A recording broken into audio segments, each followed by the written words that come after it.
प्रेमासाठी, त्या मित्राला साथ देण्यासाठी हा कर्ण आपल्या समोर धर्माची प्रस्तावना देवाने केली. जेव्हा जेव्हा धर्माला ज्ञानी आली, अधर्म निर्माण होऊ लागला, तेव्हा वैकुंठच्या नाण्याच्या मुखाने शब्द बाहेर पडले.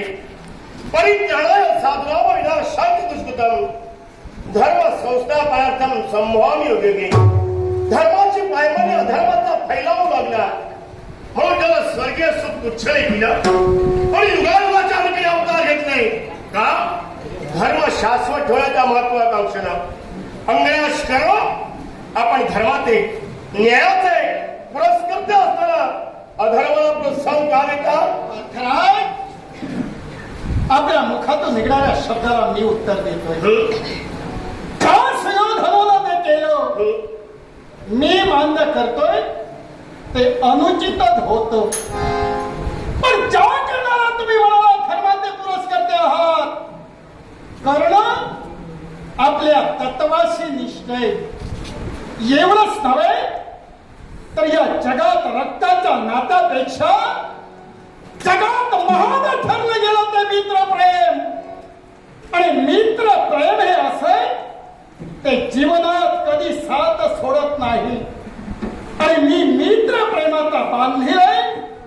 अर्थात तो कसा वागला त्यापेक्षा मित्र जर संकटात आहे तर त्यावेळी त्याला साथ देणं हे मला एक सांगा, मित्र प्रेमासाठी म्हणून समरांगणी आपण उभे राहिला. मी मैत्री कशी असावी? माता ममतेची, भगिनी धनाची, स्त्री संततीचा आणि मित्र प्रेमाचा.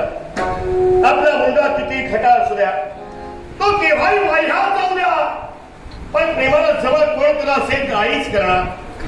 माता ममतेची, भगिनी धनाची, जोपर्यंत भावाला धन द्रव्य असलं का हिरेमाणी वैभव संपन्न आहे तोपर्यंत बहीण भावाला विचारणार.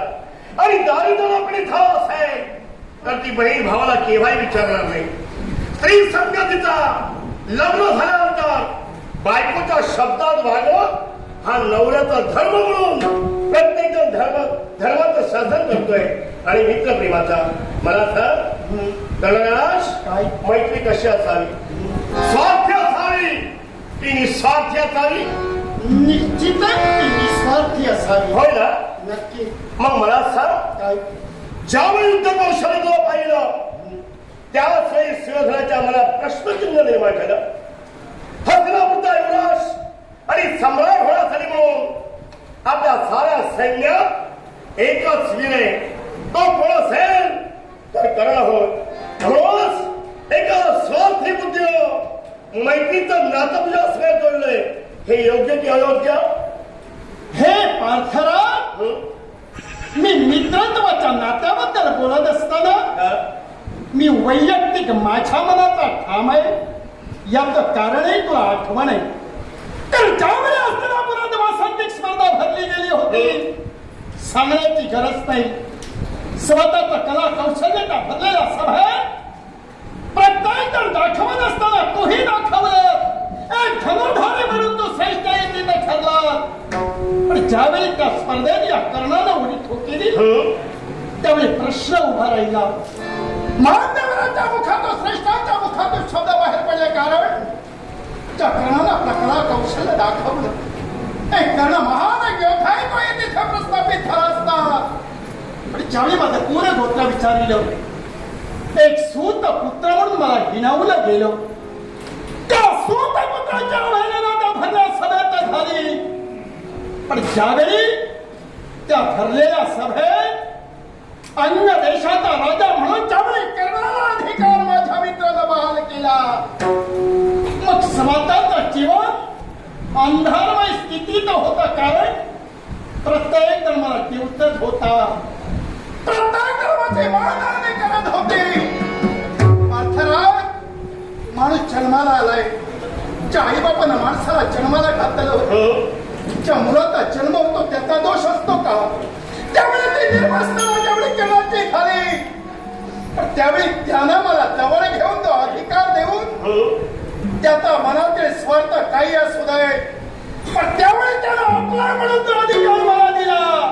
मग त्याला दगा देणं हे माझ्या तरी तत्वाला आवश्यक आहे.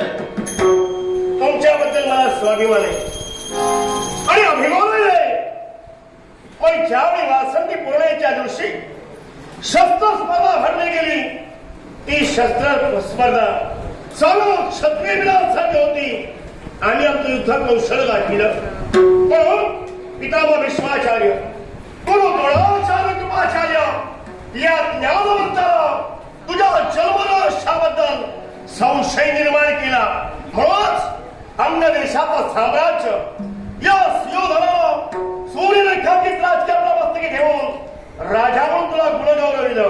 मग मला सांग, राजा म्हटल्यानंतर 4 पुरुषार्थ आहे: धर्म, अर्थ, काम आणि मोक्ष. मग धर्माची प्रस्तावना राजाला करावी, धर्म शाश्वत राजाला ठेवावा. मग एका स्त्रीचा हा धर्म, हा आधार बनवाय का? आणि प्रसंगात असताना ज्यावेळी त्यानं मला साथ दिली, मग त्या प्रसंगात असताना तो कसा वागला त्यापेक्षा त्या प्रसंगात त्यावेळी जर साथ दिली तर त्याला खरं महत्व आहे. आणि ते महत्व करणं कधी आपल्या कोणी ती महाभारत म्हणून गेले, सुसंगती सदा हळव, सुजला वाक्य गाडी पडव. माणसाला संगत करताना चांगल्याची करावी, जेणेकरून आपला उत्कर्ष होणार आहे. आणि वाईटाची संगत केली असेल, त्याच्या जीवनाचा सेवजा ठेवलेला आहे. जीवनात माणसाचा जो जन्म झालाय तो मृत्यू त्याला ठेवला नाही. म्हणून जीवन जगत असताना, समाजरूपी जीवनात जगत असताना एखाद्या माणसावर शिंतोडे उडवले जातात. एखाद्याचं कुणी नसलं तर त्याच्यावर आळी घेतला जाऊन त्याला तुच्छही लेखलं जातं. पण या सर्वच गोष्टीचा विचार करण्यापेक्षा ज्याला साथ दिली त्याला जर साथ दिली नसेल तर ते जीवनात मुळे व्यर्थ आहे. मला माहित आहे, यावेळी जर तो चुकीचा वागला तरी स्वतःच्या मित्राला दिलेला शब्द पूर्ण न करत असताना माझ्या जीवनात काय घडेल त्याचा विचार करण्याला कधीच केला नाहीये. एक लक्षात ठेवा, मर्या भरलेला सर मंडपात सुयोधनाचा अपमान झाला, मोहन खंडनात देह भंग झाला. एखादा समारंभ असेल ना, त्या समारंभाच्या ठिकाणी ज्याला पवन सहन करता येत नाही त्याला त्या समारंभाला जावं नाही. त्याच्या दृष्टीने त्याला अपमान वाटला म्हणून तो बोललेला शब्द पूर्ण करण्यासाठी या स्वयंवर मंडपातून हनुमंतीला घेऊन गेले. अर्थात सोन्याला भेटलेला सुयोधन निदान आपला कार्यभाग तरी पूर्ण करून एक लक्षात ठेवा, एका स्त्रीच्या रित्यावर शिंतोडं उडवणं, एका स्त्रीचा हात धरणं हे राजकर्त्याला शोभा देणार आहे. कारण राजा म्हटल्यानंतर परस्त्री माते समान, परकन्या भगिनी समान आणि परत धाम ज्याला वमनात समान मानिलं त्यालाच राजा होण्याचा अधिकार महासुयोधन नव्हे, जातिवंत दुर्योधन आहे. माझ्यासाठी तो माझा मित्र आहे आणि त्या मित्राच्या तुम्हाला दागणं हे करण्याचा मित्र आहे. हे लक्षात ठेव अंगराज, मी वाह्यात केव्हा जाणार नव्हे, माझे पाऊल वामार्गाला केव्हा पडणार नव्हे. मी सगळ्यांना सहमार्गाला पाऊल वळत असतो. या खेळ विश्वाच्या ठिकाणी पुरुषाच्या चारित्र्यापेक्षा स्त्रियांची महत्त्व फार होते. आणि स्त्रियांचं महत्व ज्याला कळलं तो यशोविद्येला गेला आणि स्त्रियांचं महत्व ज्याला कळलं नाही ना तो रसातळाला गेलेला आहे. जीवनात करणारं जिथं दुःख काय भोगलं स्त्रियांच्या बाबतीत ज्यावेळी त्याला अवहेलना होते पार्थराज, तर त्याची निर्वसना प्रत्येक वेळी झाली. त्याला दुःख काय यातना काय या सांगण्याची गरज नाही, पण त्याला सुद्धा मर्यादा आहे. आणि मर्यादित सहन करण्याकडे गेलं की त्यालाही नाईलाज असतो. आणि त्याचप्रमाणे साम्राज्यानं मला साथ दिली ती साथ सांभाळणं मानतोय मी. मला एक सांगा, अपमानाला सुडावणी पेट घेऊ लागला म्हणून एका स्त्रीच्या हस्ताला त्याला पकडलं, मान्य तुम्हाला? एक झाली घेऊन मग मला सांगा, ज्यावेळी द्रौपदीला सहन होतं आणि त्या सहन म्हणते बा जो कोणी मत्स्यभेद केलाय त्याच्या कंठी ती प्रेमातील प्रेमाला अर्पण करे. सारे योद्धे उठले, स्वाभिमान अंगणे शालिमती करणास आपणही उभे राहिला. बरोबर. पण तिच्या मुखाने शब्द बाहेर पडले, नावय्यम सुतम सुतकुला जन्माला येणारा कर्ण याला मी वरणार नाही. काही तुमचा अपमान झाला ना मग तुम्ही का उभेला येणार नाही? मी का म्हणालोय? मी सांप्रत उभाय वैयक्तिक पार्थरात आपल्याशी माझा वाद आहे म्हणून मी उठलो नाहीये.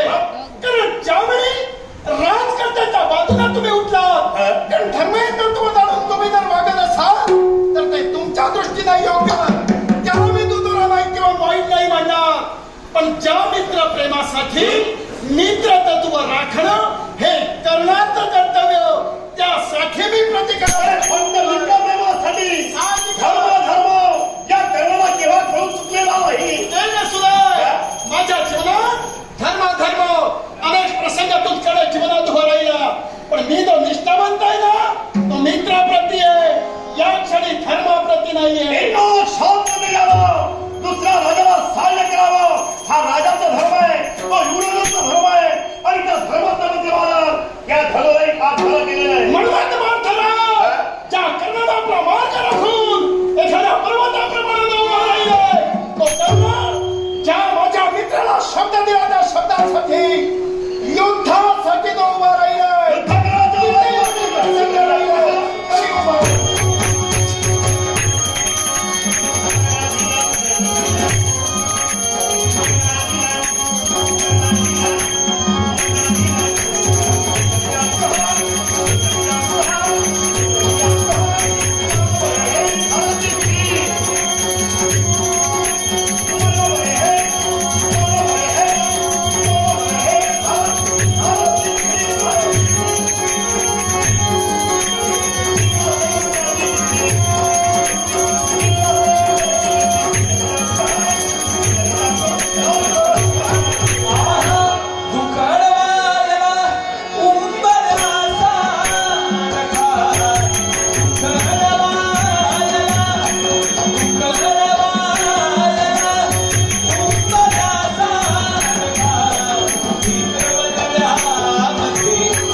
रोखण्यासाठी प्रयत्नशील राहिले. या कर्णाच्या मुखातून निघणारे शब्द आहेत. याच क्षणी ज्या मित्रानं ज्या भानुमतीला नेण्याचा प्रयत्न केला त्याला रोखण्यासाठी जर गेला